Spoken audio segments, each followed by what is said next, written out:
Hey, what's going on, guys? John Santos, and in today's video what we're going to do is a Q&A. As always, I always ask that you guys leave your questions down in the comments right after the ending of every video, and like right now, I'm going to go in there and actually answer you guys in real time. Alright, so let's jump right into it. So the first question that comes in is from Jay Barham, and he says, I appreciate and enjoy your videos. Been a subscriber for a while now, but can you speak about how to find your niche? Because I'm looking to start a t-shirt clothing line. All right, this is a great question, guys. I think, hey dude, Jay, appreciate this question, man. This is actually really good.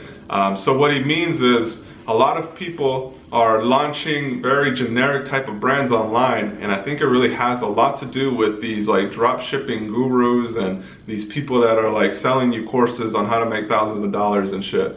So yeah, it's become something that's just synonymous with like, oh, how do I find this like one category that's gonna kill it for me, you know?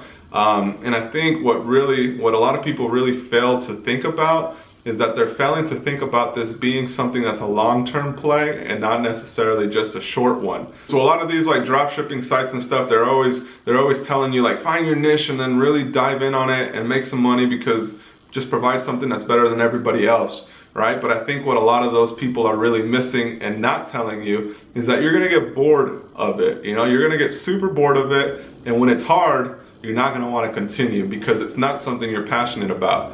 All right, so yes, you do have to find a niche that has a need, meaning that you do have to find a market of people that are missing something from their lives, but then you really have to combine it with something that you're also passionate about. All right, and then once you combine what people need and what you're passionate about, you're able to create something that could really grow and become something of its own. So what I recommend you do, and what I recommend others to do, is find something that you guys are truly passionate about. All right, and then find out if there's a need and a large enough market for other people that are passionate about, and start building the community around that. All right, the next question comes from Christy. She asks, do you have to have some kind of business degree in order to start your own business? Now this is a legitimate question, and one that really I hold dear to me because of the fact that I started a business at 19 years old and didn't know anybody in business, but I always thought that I needed to have a business degree to do so. So like originally my goal was to like work a career, work it for like 10 years, save up some money, and also go to college at the same time. So by the time I got out of college and I had some money saved up, I had the education and the ability to start my business. Now that's what I thought. I thought you did need a business degree to really start this. But ultimately, in short, I would say yes and no. I would say yes if you're cautious about life in general. Meaning if you're always being cautious about what it is that you're doing, so like you really want to make sure that you like cross your I's and your T's in elementary school, you know, like then maybe you should go for a business degree. But if you're always been a little bit non-school and you're like, man, I really hate sitting in a classroom, then you don't necessarily need a business degree. But regardless, I would recommend that you attend some business courses or surround yourself with business people. Because what's gonna happen is they're gonna bring an experience and knowledge to you that you would otherwise not be able to get unless you learned the hard way. Pretty much how I did it. So if you really do wanna kind of prepare yourself for it, then yes, a business degree would help because it teaches you a lot of the logistical side of things, the operations, the growth potential, the business planning, all the good stuff that you definitely will learn eventually. It teaches you in school. But if you don't have the money or the time, or you are not able to sit in a classroom and learn that way, then I would say no. But surround yourself with people that are doing it, all right? Because they're gonna teach you a lot. You're gonna be able to pick their brain. You're gonna be able to see how things work. And then you're gonna really be like open-minded to new ideas and concepts that you'd otherwise wouldn't have unless you did that. And then the last question for today's video, so this one came through email. So obviously it's a pretty long, drawn out one.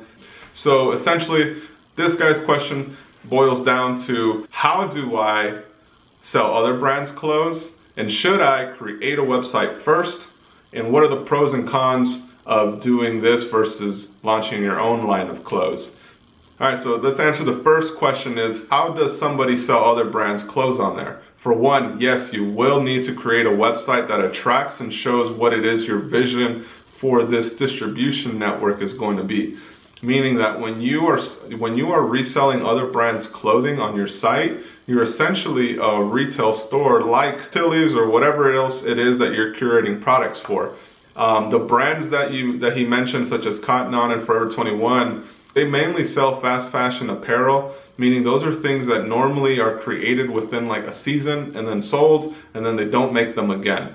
So the chances of you reselling their clothing is going to be pretty slim because of the fact that the margins aren't there for you, meaning they've already priced their products at a very low price where the margins are mainly for them. All right, so when it comes to reselling major branded clothes like Forever 21 or like Cotton On or any of those that you may see around there, they manufacture their own clothing to create their own profit margins. All right, so other stores such as like Tilly's, they do offer some apparel that's created through them, and they therefore sell it to you at like a really good price. Like some of these shirts are like 3 for $20, you know, so because of the fact that they're actually manufacturing it themselves and they're getting a good price on it and they're able to do those good deals.